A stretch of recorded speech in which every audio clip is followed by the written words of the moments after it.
ഷീജാസ് ക്രിയേഷൻസിലേക്ക് എല്ലാവർക്കും സ്വാഗതം.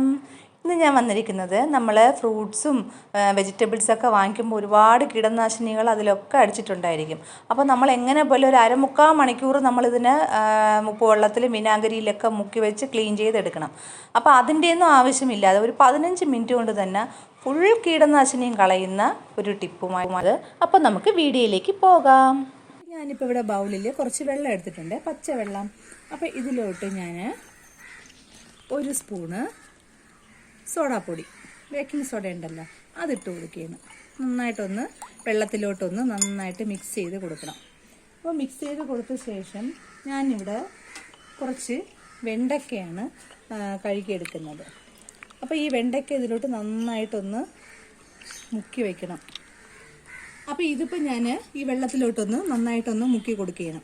അപ്പോൾ നമ്മൾ പച്ചക്കറിയൊക്കെ വാങ്ങിക്കുന്ന സമയത്ത് നമ്മളിതിൻ്റെ വിഷാംശം, കാരണം ഇതിൽ ഒരുപാട് പെസ്റ്റിസൈഡൊക്കെ അടിച്ചാണ് വരുന്നത്. അപ്പോൾ ഇത് കേട് കൂടാതിരിക്കുന്നതിന് വേണ്ടിയിട്ട് അല്ലാതെയും കുറേ സാധനങ്ങളൊക്കെ അവരിതിൽ ചേർത്ത് വെക്കും. ഫോർമാലിൻ പോലെയുള്ള സാധനങ്ങളൊക്കെ ഉണ്ടല്ലോ, അതൊക്കെ ഇതിൽ കേടുകൂടാതിരിക്കാനും ചേർത്ത് വെക്കും. അപ്പോഴത്തേക്ക് നമ്മൾ ഈ ഒരു സോഡാപ്പൊടി ഇട്ട ഈ വെള്ളത്തിലോട്ട് ഈ പച്ചക്കറി ആയാലും ഫ്രൂട്ട്സ് ആയാലും എന്തായാലും നമ്മളിങ്ങനെ മുക്കി വെച്ചാൽ ഇതൊരു 15 മിനിറ്റ് മുക്കി വെച്ചാൽ മതി. അല്ലാതെ നിങ്ങളിപ്പം വേറെ ഇപ്പം ഉപ്പുപൊടിയും വിനാഗിരിയും മഞ്ഞപ്പൊടിയും ഒക്കെ ഇട്ടാണ് നിങ്ങൾ മുക്കി വയ്ക്കണമെങ്കിൽ നിങ്ങൾ എങ്ങനെ മുക്കി വെച്ചാലും 15 മിനിറ്റ് കൊണ്ട് ഇതിലെ കീടനാശിനിയൊന്നും കഴുകിക്കളയാൻ പറ്റത്തില്ല. എങ്ങനെ പോയാലും ഒരു മുക്കാൽ മണിക്കൂറെങ്കിലും വെള്ളത്തിലിട്ട് വെക്കേണ്ടി വരും. നമുക്ക് പെട്ടെന്ന് എളുപ്പത്തിൽ ഇത് ക്ലീൻ ചെയ്തെടുക്കാൻ പറ്റുന്ന ഒരു വിദ്യയാണ് ഈ ഒരു സോഡാപ്പൊടി. അപ്പോൾ ഞാനിതിപ്പോൾ മുക്കി വച്ചിരിക്കുകയാണ്. ഞാനൊരു 15 മിനിറ്റ് ആയിട്ടുണ്ട്. അപ്പോൾ ഇനി ഇത് നമ്മൾ സാധാരണ വെള്ളത്തിൽ നന്നായിട്ട് ഇങ്ങനെ ഒന്ന് ഒരച്ചൊരച്ച് ഇതിൻ്റെ പുറമൊക്കെ ഒന്ന് ഇങ്ങനെ ഒരച്ചൊരച്ച് നന്നായിട്ട് വെള്ളത്തിൽ റണ്ണിങ് വാട്ടർ, അതായത് പൈപ്പ് തുറന്ന് വിട്ട് തന്നെ, അല്ലാതെ ഇങ്ങനെ മുക്കി കഴുകരുത്, കഴുകിയെടുക്കണം. ഞാനിതേപോലെ വെള്ളത്തിൽ കുറച്ച് സോഡാപ്പൊടി ഇട്ട് വെച്ചിട്ട് പച്ചമുളകാണ് ഒന്ന് ക്ലീനാക്കി എടുക്കുന്നത്. ഏറ്റവും കൂടുതൽ മരുന്നടിച്ച് വരുന്ന സംഭവം ഏതാണെന്ന് വെച്ച് കഴിഞ്ഞാൽ കറിവേപ്പിലയും മല്ലിയിലയാണ്. അതിലാണ് കൂടുതലും മരുന്ന് അടിക്കാറുള്ളത്. കാരണം പെട്ടെന്ന് കേടുപാട് വരാതിരിക്കുന്നതിന് വേണ്ടിയിട്ടൊക്കെ അതിനാണ് കൂടുതൽ ചെയ്യാറുള്ളത്. പച്ചമുളകും ഇതേപോലെ തന്നെ. ഞാനിപ്പോൾ ഇതിൻ്റെ ഞെട്ടെടുത്തിട്ടില്ല. ഞെട്ടെടുത്ത ശേഷം ഇതുപോലെ ഒന്ന് മുക്കി വെച്ചിട്ട് നന്നായിട്ട് ഉരച്ച് റണ്ണിങ് വാട്ടറിൽ തന്നെ ഒന്ന് കഴുകിയെടുത്താൽ മതി. 15 മിനിറ്റ് മതി നമുക്ക് ഈ ഒരു സൊല്യൂഷനിലാണെങ്കിൽ.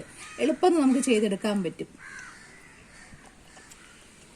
അടുത്തത് ഞാൻ ഇവിടെ ഒരു മാങ്ങയാണ് ഇട്ട് കൊടുത്തിട്ടുള്ളത് കേട്ടോ. അപ്പം ഞാനിപ്പം ഇതൊരു ചെറിയ ബൗൾ ആയതുകൊണ്ടാണ് ഒരു മാങ്ങയായിട്ട് ഇതിൽ ക്ലീൻ ചെയ്ത് കാണിക്കുന്നത്.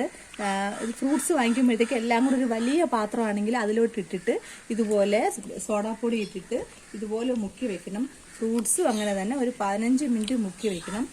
ഫ്രൂട്ട്സിനെ കുറിച്ച് പറയുകയാണെങ്കിൽ മുന്തിരിങ്ങ ഉണ്ടല്ലോ, മുന്തിരിങ്ങയിലാണ് ഏറ്റവും കൂടുതൽ ഇവന്മാർ വളം അടിക്കാറുള്ളത്. അപ്പോൾ അത് നമ്മൾ ആ കൊലയോടെ തന്നെ ഇങ്ങനെ വെള്ളത്തിലോട്ട് ഒന്ന് ഇട്ട് വെക്കണം. ഇട്ട് വെച്ചിട്ട് അങ്ങനെ തന്നെ എടുത്ത് നമ്മൾ 15 മിനിറ്റിന് ശേഷം കഴുകി എടുത്താൽ മതി. പിന്നെ ഈ മുന്തിരിങ്ങയൊക്കെ നമ്മൾ ഇതുപോലെ ചെയ്ത് വെക്കുമ്പോൾ ജ്യൂസൊക്കെ പെട്ടെന്ന് അടിക്കണമെങ്കിൽ നമ്മൾ ഉപ്പും മഞ്ഞപ്പൊടിയും ഒക്കെ ഇട്ട് വെച്ചിട്ട് നമ്മൾ പിന്നെ അത് എടുക്കുമ്പം ജ്യൂസ് അടിക്കുമ്പം അത് ഒരുപാട് നമ്മൾ ക്ലീൻ ചെയ്തെടുക്കേണ്ടി വരും. ഇതാകുമ്പോൾ ഒരു പ്രശ്നമില്ല, ഇങ്ങനെ ബേക്കിംഗ് സോഡയ്ക്കകത്ത് തന്നെ ഇട്ട് വെച്ചാൽ മതി. ഇപ്പോൾ മാമ്പഴത്തിൻ്റെ സീസണാണല്ലോ, അതുകൊണ്ടാണ് ഞാൻ മാമ്പഴം തന്നെ ഇത് കാണിച്ചത്. ഇതിലും അത്യാവശ്യം മരുന്നൊക്കെ അടിച്ച് തന്നെയാണ് വരാറുള്ളത്. ഫോർമാലിനും ഒക്കെ ഇവർ ഇത് യൂസ് ചെയ്യാറുണ്ട്. അപ്പോൾ ഇതുപോലെ തന്നെ ചെയ്ത് വെക്കണം.